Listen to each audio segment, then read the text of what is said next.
Assalamualaikum warahmatullahi wabarakatuh. Perkenalkan, nama saya Fitri Dia Umami dengan NIM 2019143730 dari kelas 5U, Fakultas Keguruan dan Ilmu Pendidikan, Program Studi Pendidikan Guru Sekolah Dasar Universitas PGRI Palembang. Tujuan saya membuat video ini adalah untuk memenuhi mata kuliah bimbingan dan konseling dengan dosen pembimbing Ibu Endang Sutriyoni, SPD, MPD. Jenis layanan dan kegiatan bimbingan dan konseling di sekolah dasar. Dalam kurikulum berbasis kompetensi, bidang bimbingan dan konseling dinyatakan bahwa kerangka kerja layanan bimbingan dan konseling dikembangkan dalam suatu program bimbingan dan konseling yang dijabarkan dalam 4 kegiatan utama, yaitu 1. Layanan dasar bimbingan. Layanan dasar bimbingan adalah bimbingan yang bertujuan untuk membantu seluruh siswa dalam mengembangkan perilaku efektif dan keterampilan-keterampilan hidup yang mengacu pada tugas-tugas perkembangan siswa. 2. Layanan responsif. Layanan responsif adalah layanan bimbingan yang bertujuan untuk membantu memenuhi kebutuhan yang dirasakan sangat penting oleh peserta didik saat ini. Layanan ini lebih bersifat preventif dan mungkin kuratif. Strategi yang digunakan adalah konseling individual, konseling kelompok, dan konsultasi. Isi layanan responsif adalah bidang pendidikan, bidang karir, bidang belajar, bidang tata tertib, bidang sosial, bidang pribadi, dan lain-lain. 3. Layanan perencanaan individual.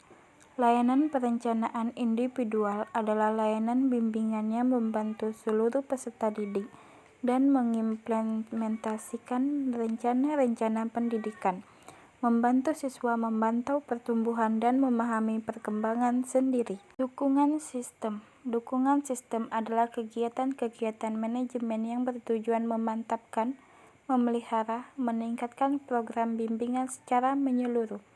Hal itu dilaksanakan melalui pengembangan profesionalitas, hubungan masyarakat dan staf, konsultasi dengan guru, staf ahli, atau penasehat. 5. Layanan bimbingan dan konseling di sekolah dasar menurut Profesor Prayitno. Prayitno menjelaskan bahwa layanan bimbingan dan konseling mencakup 9 jenis layanan, yaitu layanan orientasi, yaitu layanan bimbingan dan konseling yang memungkinkan peserta didik memahami lingkungan yang baru dimasuki peserta didik untuk mempermudah dan memperlancar berperannya peserta didik di lingkungan yang baru itu. Kedua, layanan informasi, yaitu layanan bimbingan dan konseling yang memungkinkan bahwa menerima dan memahami berbagai informasi pendidikan dan informasi jabatan. Ketiga, layanan penempatan dan penyaluran, yaitu adalah salah satu layanan yang memungkinkan siswa memperoleh penempatan dan penyaluran yang tepat.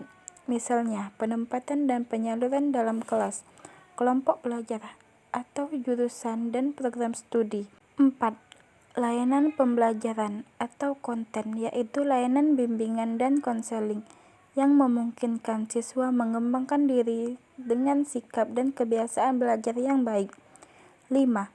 Layanan bimbingan kelompok, yaitu layanan yang membantu memungkinkan sejumlah peserta didik secara bersama-sama melalui dinamika kelompok memperoleh berbagai bahan melalui pembahasan dalam bentuk kelompok.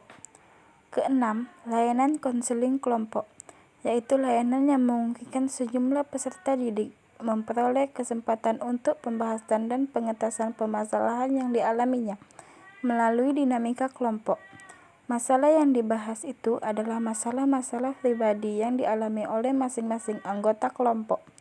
Ketujuh, layanan konseling perorangan, yaitu layanan bimbingan dan konseling yang memungkinkan peserta didik mendapatkan layanan langsung tatap muka dengan guru pembimbing dalam rangka pembahasan atau pengentasan masalah pribadi yang dialami siswa. 8. Layanan konsultasi, yaitu layanan bimbingan dan konseling yang dilaksanakan oleh guru pembimbing terhadap seorang pelanggan disebut konsulti, yang memungkinkan konsulti memperoleh wawasan, pemahaman dalam menangani permasalahan pihak ketiga.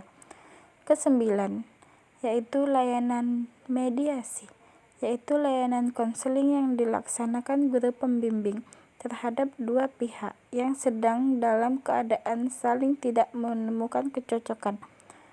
Ketidakcocokan itu menjadi mereka saling bertentangan. Baiklah, itulah materi yang keempat yang dapat saya sampaikan. Lebih dan kurang saya mohon maaf. Kepada Allah saya mohon ampun. Billahil taufiq wal hidayah. Wassalamualaikum warahmatullahi wabarakatuh.